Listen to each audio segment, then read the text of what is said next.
नमस्कार दोस्तों, आज हम वीडियो में बात करने वाले हैं अच्छे मूल्यांकन की विशेषताओं में न्याय संगतता या कहें जस्टिफाइएबल कितना है मूल्यांकन, इसके बारे में। तो यहाँ पे जैसे परिभाषा के माध्यम से बड़े आसान शब्दों से हम समझ सकते हैं कि मूल्यांकन सभी विद्यार्थियों के लिए समान रूप से न्याय संगत होना चाहिए।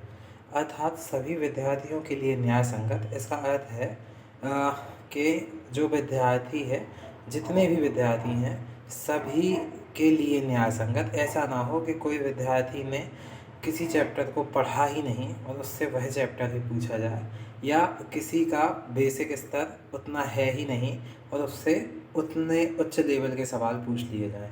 तो ये न्याय संगत नहीं होगा सभी विद्यार्थियों के लिए। तो जैसे आप इस ट्रिक के माध्यम से भी यहाँ समझ सकते हैं कि न्याय संगत का अर्थ क्या है। दौड़ लगाओ।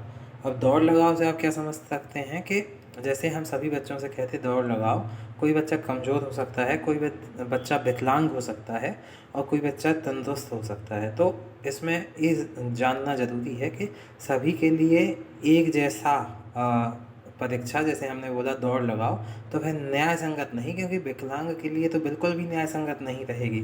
तो यह होता है न्याय संगत होना, कि सभी विद्यार्थियों को समान रूप से न्याय संगत हो, जस्टिफाई करता हो मूल्यांकन को कि वह सही है।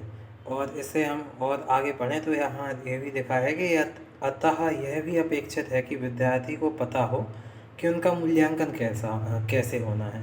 अर्थात कि बच्चे कम से कम यह जानें कि उनका मूल्यांकन होना कैसे है।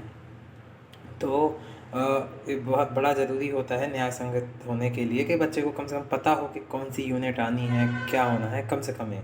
तो बहुत बहुत शुक्रिया आपका वीडियो देखने के लिए।